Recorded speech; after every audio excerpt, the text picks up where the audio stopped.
Hi AP students, I wanted to make another video for you just to kind of reinforce what I want you to do for this body paragraph assignment to go with Living Like Weasels. So I wanted to take you through that and then just go over some other instructions for this week, okay? So when you go to when you go to Schoology, I'll minimize myself here. Click on your class. I'll just start with 1B, although it's the same for each section. You're going to need your Living Like Weasels packet from class. Click into week 4, that's 9/8 through 9/11, that's this week. Choose your cohort. I have it published for red as I make this video, but not for silver until I see you in person. I'm trying to put the due dates on there, that's a week from today. Some instructions in writing form, then of course when you see this you'll see the video link to the video I'm making now.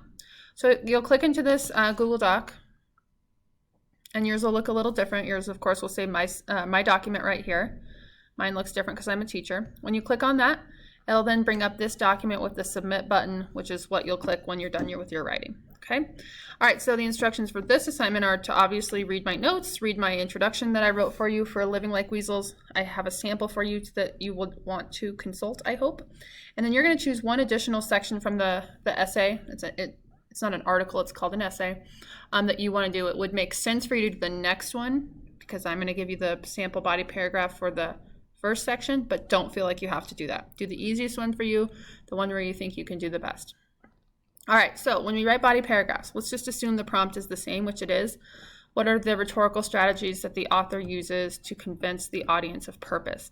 So you'll write an introduction with a thesis statement, and then in each section of the text, what are the major strategies that the author uses in that chunk or that section to be convincing? Each of the strategies discussed should connect back to the purpose in some way.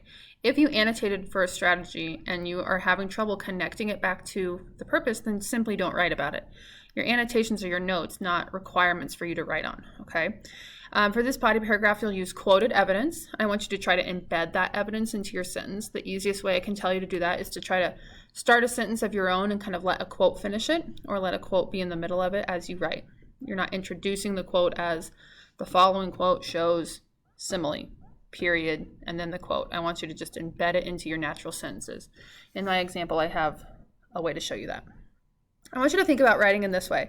What is the author doing? What's the strategy? What's the author doing? What's the why? Why this place? Why now?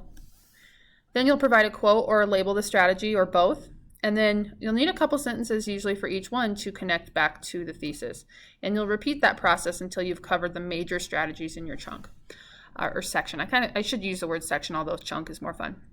Don't feel like you have to go in this order. This is kind of the logical order to go in, this orange, yellow, blue, green, but you'll see in my sample that you go in different directions as you write.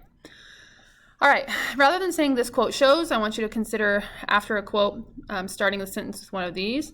This quote shows is very basic. So these are just some ideas, not required, just some ideas. All right, so you should read my sample introduction. Here's my thesis. Dillard writes to encourage readers to live like weasels, or live in a way in which instinct, not choice, rules. So now all the things that Annie Dillard does, I need to connect back to that underlying thesis. So here's my sample body paragraph. I tried to go in order, orange, yellow, blue, green, but as you can see, it's not that simple. Okay, I'm going to read to you a couple of quick sentences to show you how this works.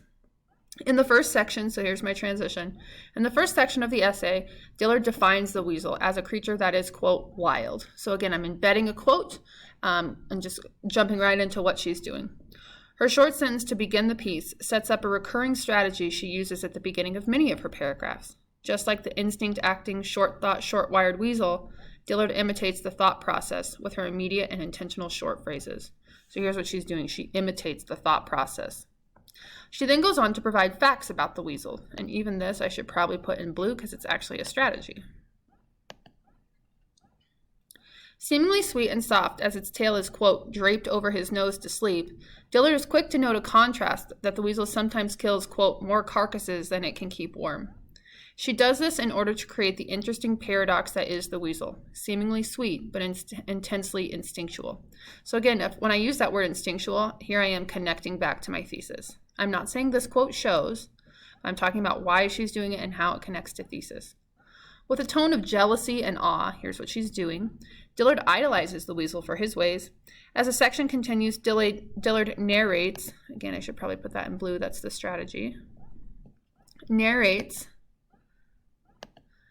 2 stories in which the weasel demonstrated its most innate characteristics in order to, here's the why, emphasize these qualities of the weasel to the reader. She tells the story of a man who had a weasel, quote, socketed into his hand deeply as a rattlesnake. This reinforces Dillard's desire to be like the weasel, fearless and fierce. She then adds to this with a story, spelled wrong, story from Ernest Thompson Seton, also spelled wrong, I'll fix that, who told the story of an eagle that was shot down with the skull of a weasel affixed to its neck, who, quote, nearly won some previous battle.